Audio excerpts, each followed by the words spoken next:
agora vamos falar do Tribunal da Justiça Militar de São Paulo.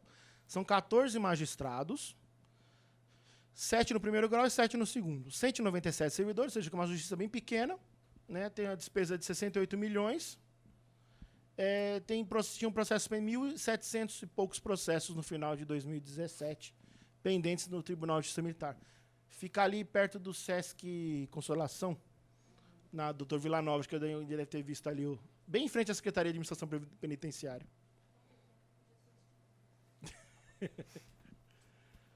Agora, sim, o Tribunal da Justiça Militar da União. Esse aqui é um caso raro de justiça que não tem segundo grau de jurisdição.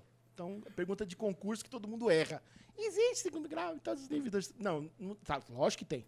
Aqui é o exemplo que não tem. Eu já vou falar disso para vocês. O que julga a Justiça Militar da União? Óbvio que são as Forças Armadas, né? Então, Marinha, Aeronáutica e Exército.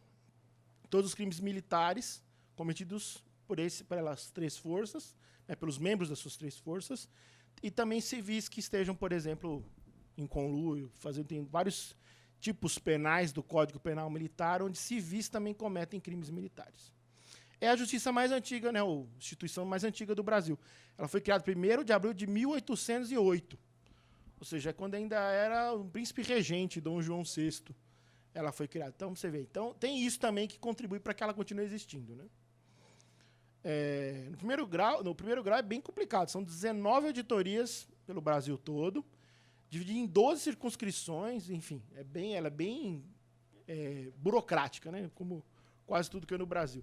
E aí é feito os julgamentos todos são por conselhos, nesse primeiro grau, né? Por isso que já meio que não subtrai o segundo, porque, eu devia ter falado isso antes. Vocês devem estar acostumados com a expressão tribunal como algo vinculado ao Poder Judiciário, né? Então, muitas pessoas confundem, por exemplo, tribunais de contas. Acho que Tribunal de Contas, seja ele o municipal, como nós temos aqui em São Paulo, ou o Tribunal de Contas do Estado, Tribunal de Contas da União, que sejam órgãos do Judiciário. Não são órgãos, como todos sabem aqui, do Poder Legislativo. Mas por que leva o nome de tribunal? Porque sempre que você tiver algum lugar onde houver decisões colegiadas, ou seja, mais de uma pessoa decidindo alguma coisa, aquilo é um tribunal. Então, você tem tribunais do júri, que são 7 jurados que decidem a vida de uma pessoa nos crimes dolosos contra a vida. Por que é tribunal? Não é no primeiro grau, é no primeiro grau, mas não é sozinho, não é um jurado que decide ou o juiz sozinho que decide, são 7 pessoas. 7 pessoas decidindo, tribunal. Os tribunais pelo Brasil, o Tribunal de Justiça, o Tribunal Regional Federal, são 3 desembargadores juntos decidindo um recurso. 3, colegiado, a decisão, tribunal. Então, sempre que você tiver um órgão colegiado, chama tribunal, perfeito? E não importa se ele é do judiciário, se ele é de primeiro ou segundo grau, e se ele é, né, do legislativo, é tribunal. E não tem segundo grau. Todos os recursos dessas auditorias militares, dos crimes militares cometidos por agentes das forças militares, vão direto em recurso direto para o Superior Tribunal Militar, em Brasília, tá? Inclusive, oficiais generais das Forças Armadas não são julgados por essas auditorias, são direto pelo Superior Tribunal Militar. Mais um exemplo de foro privilegiado. As auditorias militares no Brasil, ou melhor, 53 magistrados, sendo 38 no primeiro grau e 15 lá no STM. São 604 servidores, a despesa total de 473 milhões de reais. E os processos pendentes, 2.300. Aqui, como não tem segundo grau em São Paulo, não coloquei dados em São Paulo. Vamos falar do STM direto quando a gente estiver falando dos tribunais superiores. Terminou as justiças especializadas. Agora nós vamos entrar na justiça comum, que é a do dia a dia, onde tem mais ações, onde realmente a nossa vida acaba acontecendo. Todo tipo de ação. Então, a Justiça Federal fica com tudo que ficaria na estadual, só que tenha interesse da União. Então, tem ou a União Federal, a União Fazenda, INSS, autarquias, conselhos de profissionais, por exemplo, se alguém alguma demanda com vocês, que tem um conselho regional de alguma profissão que está atrapalhando ou ajudando, enfim. Alguma ação contra este conselho não será na justiça estadual, tem que ser na federal, porque os conselhos regionais profissionais são considerados autarquias federais, então desloca a competência para a justiça federal. É um problema entre governos. Tem um governo de algum país diferente, agora com os nossos refugiados que estão chegando de vários países, já vinham do Haiti, agora da Venezuela. Alguma decisão contra o governo da Venezuela não é na Justiça Civil, é na federal. Faculdades, ensino superior, isso é fundamental. Ensino superior, a competência é da federal. Eu não sei por que cargas d'água entra um monte de coisa na estadual, que é julgado, porque geralmente eles declinam a competência. Isso aqui não é nosso, pum, manda para a federal. Mas se você jogar ensino superior, tem tanto no estado quanto na federal, mas de rigor é da federal. Alguns entendem assim, mas quando é especialização, coisa assim, tudo bem, aí pode ficar na estadual, porque é uma relação não de graduação, colação de grau, ensino superior, lato sensu, graduação, né? Você pode, então, ir para estadual. Agora, se a questão é matrícula, está no FIES, não conseguiu renovação, tudo isso é competência da Justiça Federal, entendeu? Diploma, uma universidade particular que não tem que dar diploma, porque a pessoa está em dívida, isso é competência da Justiça Federal, perfeito? Ações que envolvem indígenas, demarcação de terras, limite de estados, rios limítrofes, porque quando o rio ele é dentro de um estado, como o Tietê, esse é um rio estadual. Mas o Rio Paraná, que divide 2 estados, é um rio federal, então, portanto, a competência que acontece nesse rio é federal. Todos os crimes que ocorrem em aeroportos, portos, também são de competência federal. Vejam um absurdo, né? A gente pegar, por exemplo, a subseção judiciária de Guarulhos. O número de crime que tem lá por causa do aeroporto é absurdo, principalmente das mulas, né, que ficam levando drogas para fora. 5 cápsulas, 20 no estômago, sendo que está passando containers cheios lá no Porto de Santos, né? Isso aí não é assim que se faz tráfico de drogas no mundo, né? Com mulinhas, né?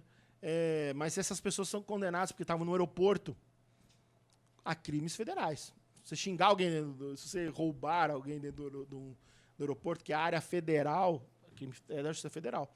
Inclusive, é raro, mas acontece, você ter tribunal do júri federal. Então, quando, por exemplo, você mata um índio, né, um indígena na condição de indígena, né, então não é por demarcação de terra, ou fechar uma rodovia, enfim, houve o homicídio de um indígena, isso é da competência da Justiça Federal. Perfeito? E, conforme a emenda 45, também, constitucional, que todos os graves violações a direitos humanos, desde que suscitado pelo Procurador-Geral da República, também é da competência da Justiça Federal agora. Então, isso é importante, até pela marca do gabinete, né? Cuidar das questões de direitos humanos, quando elas forem graves violações, é na Justiça Federal. Então, a Justiça Federal também possui 2 graus de jurisdição. O primeiro grau são juízes federais, que ficam em varas, fóruns, tribunais do júri, né? Acho que eu já falei rapidamente, mas, repito, o tribunal do júri são os órgãos competentes para julgar somente os casos de crimes dolosos contra a vida. O que significa isso? Homicídio, indução ao suicídio, infanticídio, agora o feminicídio. Todos esses casos são julgados nos tribunais do júri, né? Nos Estados Unidos, quem gosta de assistir filmes e séries, tudo vai a júri. Então, você tem lá um divórcio, júri. Tem uma execução de um contrato que uma empresa contra a outra, que é Sults, aí, júri. Aqui não. Aqui é o juiz que decide. Os casos que vão a júri, ou seja, que a sociedade decide, porque é isso que é o júri. São 7 jurados leigos. A sociedade foi a ofendida, não foi a vítima que faleceu. Foi a sociedade, foi um crime contra a sociedade. Por isso que ela julga. Essa é a essência do tribunal do júri. O juiz togado, né, o juiz de direito que está lá presidindo aquele júri, ele está lá para uma coisa só: deixar que a coisa aconteça dentro da legalidade, e uma vez condenado o réu, ele faça a dosimetria da pena, ou seja, ele faça a conta de quantos anos aquela pessoa vai pegar, se começa no fechado, se é aberto, enfim. Mas ele não disse se está culpado ou não nos crimes dolosos contra a vida, tá? E os juizados especiais federais, poucas pessoas sabem. Então, mais uma coisa que eu gostaria de deixar claro aqui para o gabinete, que às vezes a demanda chega para vocês aqui. Uma pessoa vem com problema no FIES, que vai ser excluído, que está desesperado, não consegue fazer matrícula. Tem uma Defensoria Pública da União? Tem. Ela pode ser direcionada à Defensoria Pública da União para que ela entre com a ação direta na Justiça Federal. Porque a Defensoria Pública da União atua somente na Justiça Federal. A Defensoria Pública da União pode ajuizar ações na Justiça Estadual? Pode, mas não é o correto. Tem a Defensoria Pública Estadual para isso, né? Então, a Defensoria Pública da União está lá para apoiar essa pessoa que tem uma demanda na Justiça Federal. Mas se ela não tiver tempo, ou ela até às vezes não tem nem condições, porque ela trabalha, recebe um salário pela renda familiar lá, passa um pouquinho do que a Defensoria exige para poder atendê-la, ela pode ir direto no Juizado Especial Federal e entrar com ação contra o ente público, seja o INSS, seja o Sistema Financeiro de Habitação, pessoas que estão com casa, perdendo a casa, pelo programa Minha Casa Minha Vida, seja pelos outros programas de financiamento de imóveis, seja o Sistema Financeiro de Habitação, ela pode ir direto no Juizado Especial Federal, que fica ali na Avenida Paulista, acho que todo mundo já deve ter visto, mas não deve ter identificado direito, do lado do prédio da Fiesp. Tem o prédio da Fiesp, tem uma agência do Itaú, que era Unibanco antes, Itaú, do lado é o Juizado Especial Federal. FIES, ProUni, SISU, tudo de ensino superior público e também o privado, pode ser ajuizado lá sem a intermediação de advogado, até 40 salários mínimos, de 40 a 60 precisa de advogado lá, né? Mas você pode ir direto lá ou encaminhar a pessoa para a Defensoria Pública da União nestes casos, né? Porque geralmente as pessoas só lembram que tem juizados de pequenas causas, né, os juizados especiais, no Estado. Então, sobrecarrega do Estado, sabendo que muitas das vezes a questão não é estadual, é federal. Por isso que E hoje você vai lá no JEF, como a gente chama, o Juizado Especial Federal, a maior parte das ações são de previdenciário, né? As pessoas estão acostumadas que contra o INSS, né, na Justiça Federal. Então, 90%, 80% das ações do JEF são ações previdenciárias, ou de auxílio-doença, aposentadoria por invalidez, que são as que mais demandam, tanto que eles lá estão no departamento de perícia médica, né, para poder dar volume a essa, e não ficar com a perícia do INSS, que é uma das partes, né? E, no segundo grau da Justiça Federal, nós temos os desembargadores federais, que ficam nos tribunais regionais federais, que está na moda agora, vide operações da Polícia Civil, né, da Polícia Federal. No Brasil, nós temos 5, já vou falar deles aqui. As principais atribuições dos TRF são julgar as ações originárias, né, como HCs, ações de foro privilegiado, por exemplo, deputados estaduais, se eu não me engano, também são julgados lá, e todos os recursos interpostos dos juízes federais de primeiro grau. No Brasil, nós temos só 5 TRFs. Eles são assim divididos, né? A primeira região, que é o maior em tamanho, tem o Distrito Federal, Acre, Amapá, Amazonas, Bahia, Goiás, Maranhão, Mato Grosso, Minas, Pará, Piauí, Rondônia, Roraima e Tocantins. Da segunda região é o Rio e o Espírito Santo. Da terceira região onde eu trabalho é São Paulo e Mato Grosso do Sul. E não é à toa que é São Paulo e Mato Grosso do Sul. Se você pegar o mapa do Brasil, você vê que a entrada de drogas e armas no Brasil ocorre passando pelo Mato Grosso do Sul, pelas fronteiras da Bolívia e do Paraguai. Então, na estrutura, na montagem, lá em 89, com a Constituição de 88, que foi criado os tribunais regionais federais, você tem essa divisão dos estados. Então, é São Paulo e Mato Grosso do Sul, principalmente por causa das questões de demandas envolvendo indígenas, porque, não sei se as pessoas sabem, mas 40% dos indígenas do Brasil ficam naquela região, né? Isso foi um juiz federal que, num debate que nós tivemos lá no tribunal, falou que 40% dos indígenas estão no Mato Grosso do Sul. Ou seja, então essas demandas, Pantanal, demarcações, né, tudo vem do Mato Grosso do Sul. E, principalmente, 2 grandes entradas infelizes que nós temos no Brasil, que é Ponta Porã, né, que fica de Pedro Juan Cabaleiro, que é Mato Grosso do Sul, e outra que acho que é Corumbá também, que é bem complicada. Então, são esse o motivo de ser São Paulo e Mato Grosso do Sul. A 4ª região famosa é de Rio Grande do Sul, Santa Catarina e Paraná. E a 5ª, que é o Nordeste, menos o Maranhão, que é Pernambuco, Alagoas, Ceará, Paraíba, Pernambuco, Rio Grande do Norte e Sergipe. A Justiça Federal, ela cuida basicamente de crimes todos envolvendo empresas também federais. Por isso que a Lava Jato está na Justiça Federal. Podemos ficar aqui horas discutindo por que está em Curitiba, né? Se a sede da Petrobras é em Brasília, ou melhor, no Rio, mas com escritórios lá em Brasília. Enfim, os presidentes, todo mundo fica em Brasília, por que foi para a quarta região? Podemos ficar horas discutindo sobre isso, mas a questão é que a quarta região é que está controlando, né, principalmente a Operação Lava Jato.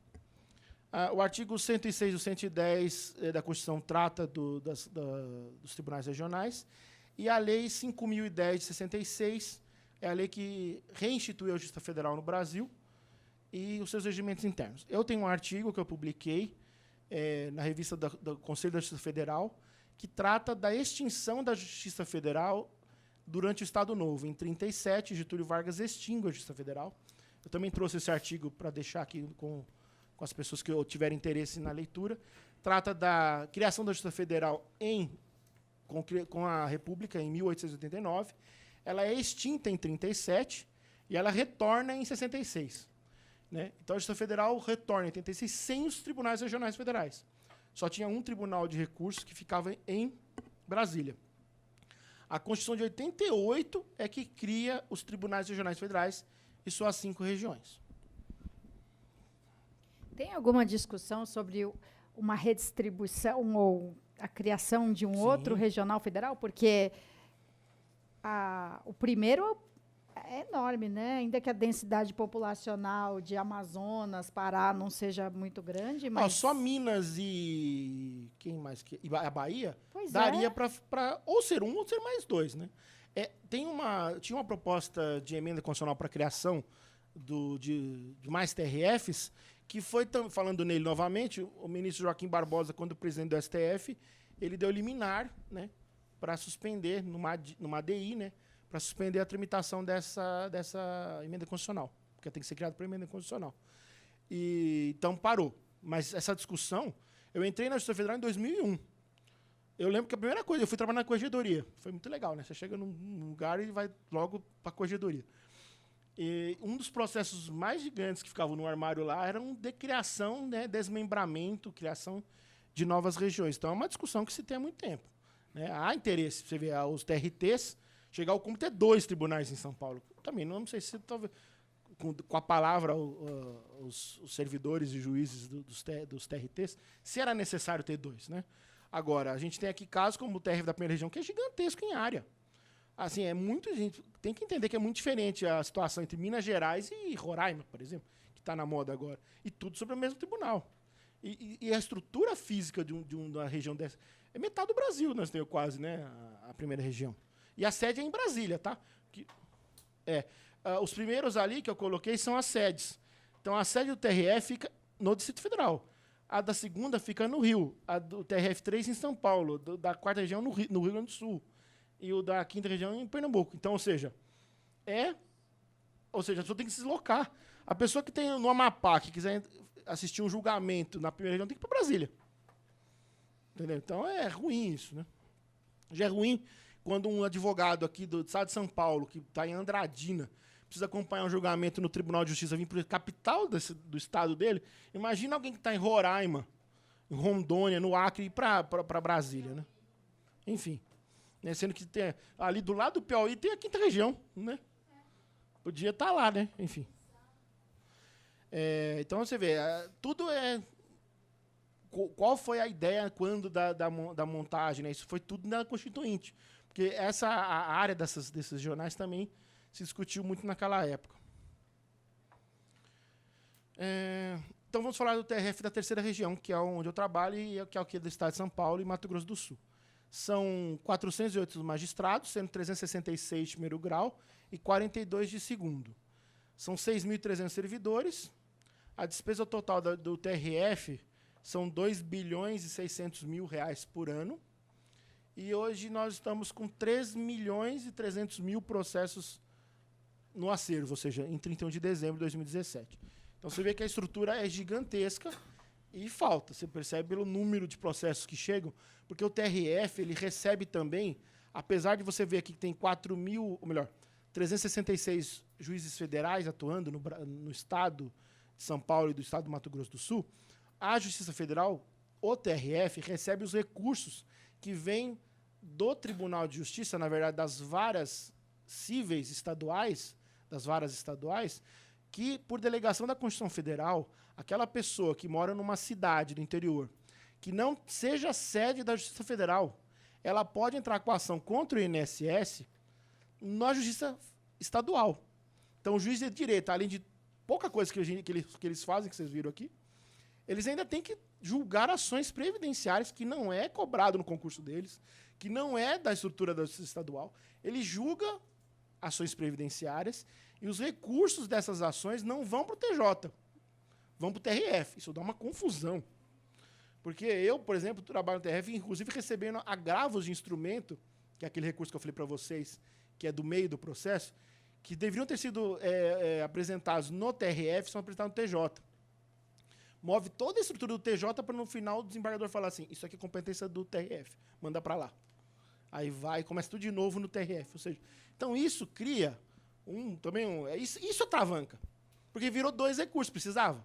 Né? O negócio foi para o TJ, foi autuado, numerado, ainda que eletronicamente é pautado, julgado, vai para o TRF, porque tinha que ter sido para o TRF, foi errado.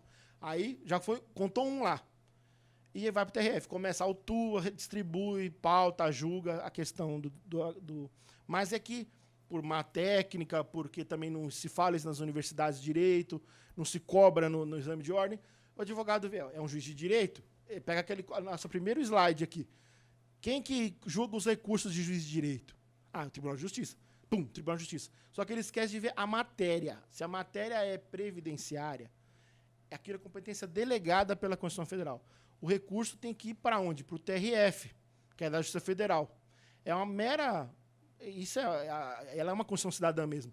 Ela permite que aquela pessoa que tem uma causa previdenciária, no mais, às vezes, uma pessoa muito humilde, que ela tem que se deslocar, às vezes, quilômetros para ir numa cidade que é sede da Justiça Federal, que não é tão interiorizada como a Justiça Estadual, permite, a Constituição, ela fala, pode ir lá no juiz de direito. Aí ele vai, propõe a ação lá, e o processo vai parar no TJ? Depois? Não pode, porque é quase que um freela que a Justiça Estadual faz. Julga esse caso aí, mas quando for recurso é meu, tá? O TRF fala. Então, isso dá uma confusão, é processo que fica andando para lá para cá, que também é muito ruim.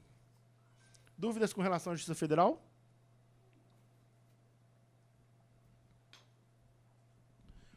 A Justiça Estadual, ou seja, você tirou tudo.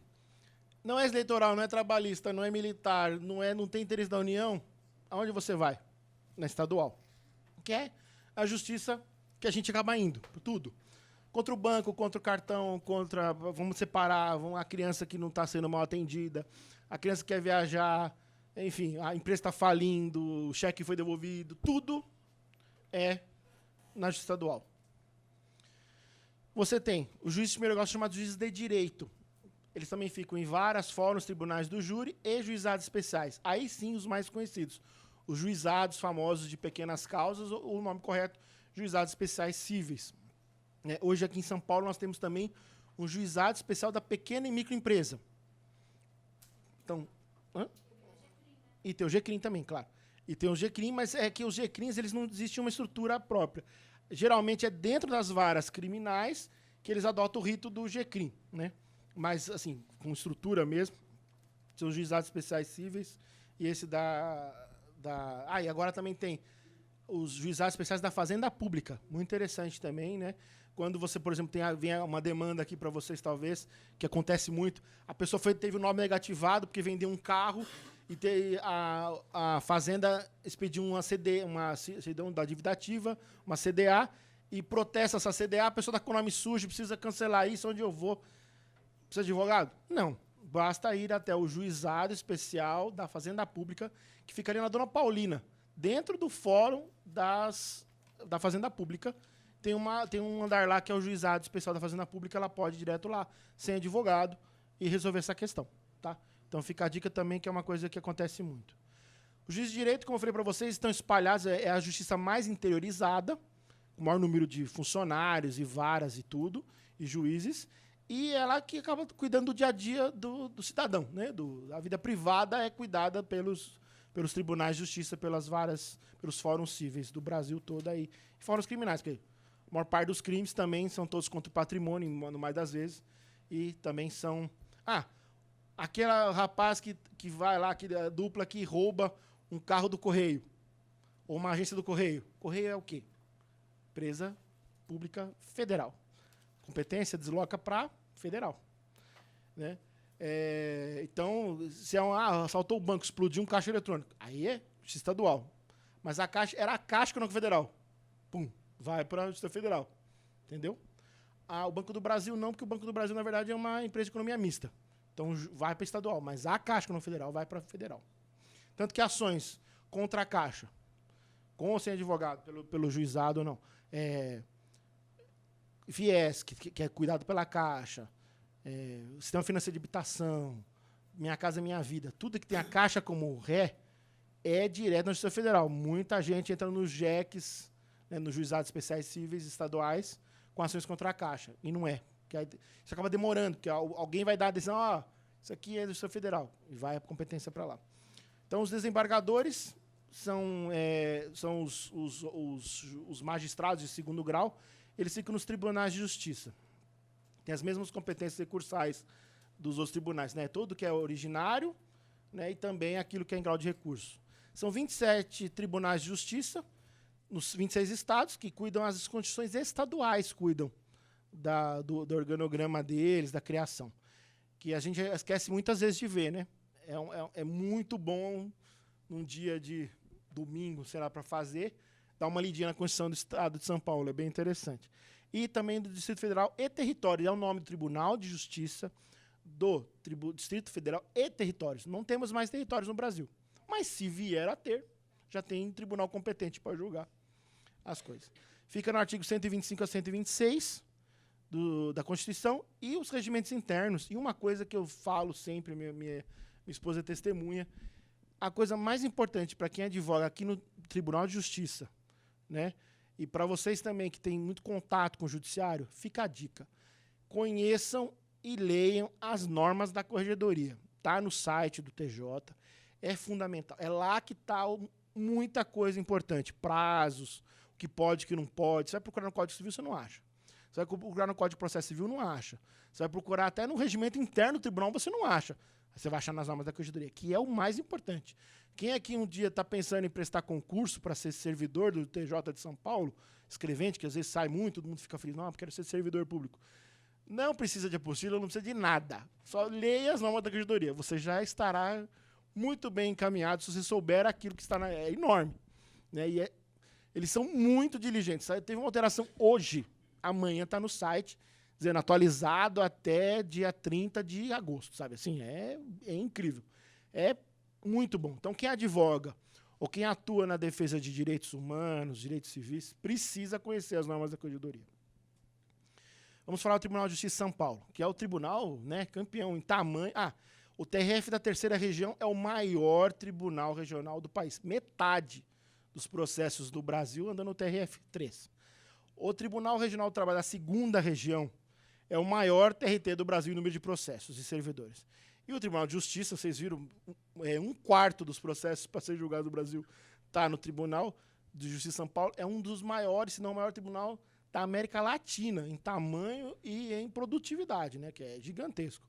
Então, são 2.600 magistrados, sendo 2.200 juízes de direito e 442 desembargadores. Tem uma hora que o tribunal ele precisa se reunir no seu plenário, né, quando todos os desembargadores se reúnem para eleger, por exemplo, o presidente ou dar uma posse. O TJ não tem lugar para juntar 360 desembargadores. Dá 440 porque eles têm uma figura do juiz convocado de segundo grau. Mas desembargadores mesmo são 360. Eles têm que ir na Sala São Paulo fazer isso. Então, o presidente do Tribunal de Justiça pede a Sala São Paulo emprestada numa hora que é óbvio que eles não estão usando de manhã, de tarde, e faz as coisas que tem que fazer lá, porque é muita gente. Então, é gigantesca a estrutura do Tribunal de Justiça. E tudo no orçamento do Estado de São Paulo. Não fica na União, não tem repasse, tem nada. Né? São 43.800 servidores no primeiro e no segundo grau. E a despesa total em 2017 foi de quase 12 bilhões de reais. Então é gigantesco o negócio, né? Não é à toa que tem ainda, com tudo isso, quem milita, quem advoga, sabe, somente fóruns aqui da comarca da capital, da Grande São Paulo, melhor dizendo, como tem falta de estrutura, falta servidor, falta funcionário, falta micro, falta luz, falta um monte de coisa. Hã? Falta juiz, inclusive. Porque, não sei se vocês sabem, como eu falei, é um dos concursos mais difíceis. Você chega, por exemplo, lá no Justiça Federal, você teve um concurso há pouco tempo. São 120 vagas para juiz federal. Eles fazem um concurso duríssimo, 5 fases, prova oral, 2 provas escritas e prova de títulos e tal. Vai para a segunda fase, tipo, se inscrevem 10 mil pessoas. Tem 120 vagas. Quando termina, passa 20, 25. Ou seja, não cumpriu, não esgotou as vagas que tinham abertas. Né? Não são, tipo, não é como vestibular. São 90 vagas para um curso, você faz a prova, os 90 melhores entram. Não. Os concursos são tão difíceis e tão pesados que eles não conseguem, no universo de 10 mil pessoas, escolher 100 para ocupar aquelas vagas. Passa 25. Concursos fáceis, passa 30. Né? Dá 100 e poucas vagas. Então você tem sempre isso. Aí, já que tinha acabado de falar, que um juiz de direito acumula um monte de coisa, como eu sei para vocês, justiça militar, eleitoral, não sei o quê. E quando tem um fórum lá pequenino, por exemplo, Cajamar, que tem 2 varas, o juiz da primeira vara fica doente, ou fica de licença médica, ou sai de férias, o juiz da segunda acumula a segunda e a primeira. Aí não anda o teu processo, você pergunta por quê, que a justiça é lenta. Aí quando eu falo para vocês que o problema é gestão, né? Tá claro que não é. Eu tenho certeza que o coitado está fazendo o que ele pode para poder julgar aquilo. Mas como é que ele vai cuidar de processos da vara dele, que já está entupida, sem servidor, pegar a segunda vara que ele tem que cuidar do outro, que está de licença, porque está de licença médica, cuidar de 2 varas, marcar audiência nas 2, ver todas as varas que acumula, como Cajamar, que é judicial. Então tem crime, tem júri, tem fazenda, tem família, tem eleitoral, tem tudo. Né? Então esse é o problema. Dessa lentidão, desses 20 milhões de processos. Se o juiz tivesse estrutura e tivesse juiz suficiente para todas as varas estivessem providas, e fosse possível, a Loman não permite, mas se você tem 100 varas e tivesse tipo 120 juízes, porque eles vão sair de férias, eles vão ficar doentes, tem filhos, eles vão ter que uma hora aí fazer um curso, ele vai pedir uma licença. Pode cair da escada como uma juíza. Coloca os 20, tipo, como se fossem backups, coloca ele lá, fica julgando. Não. Já não tem 100 vagas. Se tem 100 vagas, tem 90 providas. Já tem 10 tendo que acumular a vara. Aí 2 sai de férias, 3 não sei o quê, 8 machuca. Fica 80 para 100 varas e começa a bagunça. Isso quando nós estamos falando, como Cajamar, primeira e segunda vara. E quantos amigos meus que são juízes no interior, que, por exemplo, estão lá em Paraguaçu Paulista, o juiz de Paraguaçu Paulista tem que ficar acudindo lá o de Rancharia, por exemplo, que é uma vara só e o juiz não veio. Entendeu? As causas urgentes, que o advogado pede, está lá. Tem criança que o Conselho Tutelar levou. Cadê o juiz? Não tem juiz hoje. Né? Então é muito complicado. Uma vez eu trabalhava com a chefe, e ela falou assim, a Alemanha era um caso... Uma vez mandou uma carta rogatória para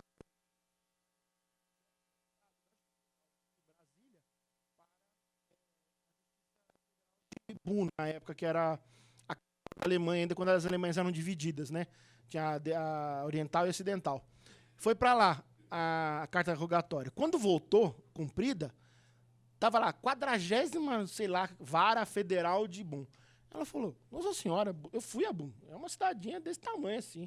Como é que pode ter 40 varas federais, né? Pra vocês terem uma ideia, São Paulo, que tem um fórum civil federal, tem 26. Né?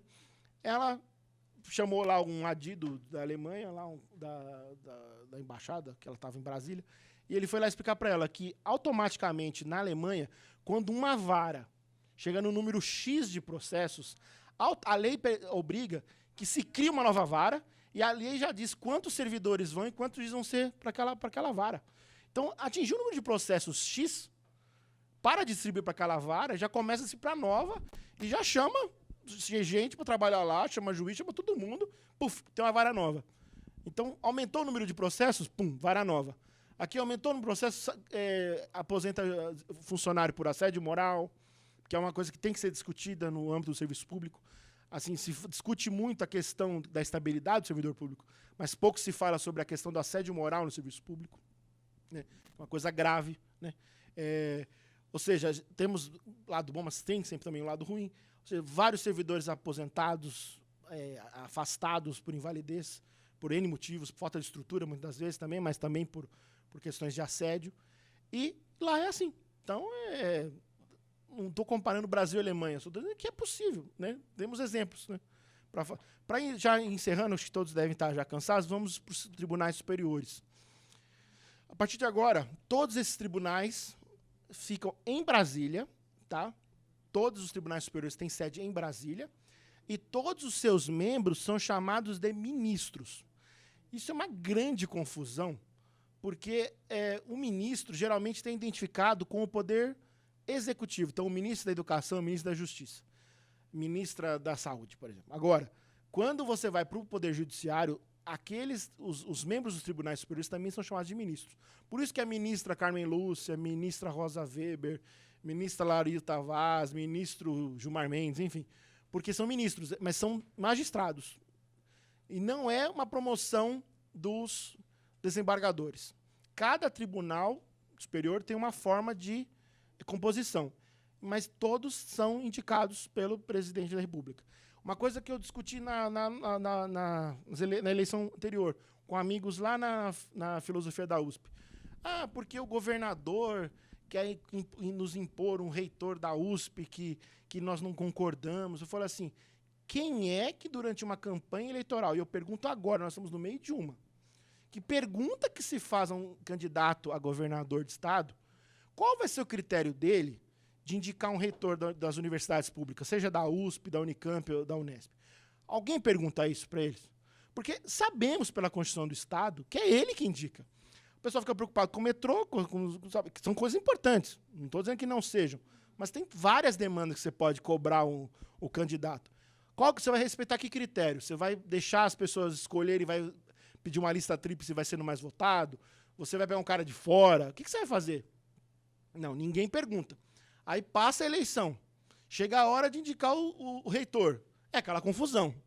Que é um déspota, que coloca quem ele quer, quem é essa pessoa, totalmente alheia àquele ambiente acadêmico. Então, nós sabemos de antemão que um governador, dentre as inúmeras atribuições que ele tem, uma delas é indicar os reitores das universidades públicas. Cobremos desse candidato, o que ele fala a respeito. Porque se ele falar durante uma campanha, que também às vezes não vale muito, que não vai renunciar, por exemplo, para poder se candidatar, mas ele vai lá, vou indicar tal forma, e não cumpre, você pode mostrar para ele. Mas lá durante a campanha o senhor falou tal coisa. Então, uma das atribuições do presidente da República é indicar os membros dos tribunais superiores. Por que não se pergunta para os candidatos a presidente qual vai ser o critério dele de indicar essas pessoas, principalmente para o STF? O STF até dá uma certa discussão, porque sabe-se, e agora o próximo presidente vai indicar no mínimo 2, porque o Marco Aurélio e o Celso de Mello, eles vão se aposentar, né? E sem contar que eu vi a boca pequena lá no tribunal, acho que o Lewandowski também tá cansado, quer aposentar, e talvez tenha mais talvez a Carmen Lúcia, porque ela está realmente desgastada, foi pesada essa presidência para ela. Pode ser que ela se aposente, como tem acontecido com alguns ex-presidentes, como Ellen Grace, que assim que saiu da presidência se aposentou. Enfim, então, tem que se perguntar para um presidente da República, candidato, quem ele pretende, quais são as propostas dele para a indicação dos tribunais superiores. Ninguém faz. Então, todos os tribunais superiores são os órgãos máximos dentro de cada um dos seus ramos, né, da justiça que nós vimos agora há pouco. Nós vimos que eram 5 ramos, lembram vocês, né? Estadual e federal na comum e 3 na especializada, que era militar, trabalhista e eleitoral. Só que o STJ, ele é dos 2 da comum, né, tanto da federal como estadual. Por isso, nós temos só 4 tribunais superiores.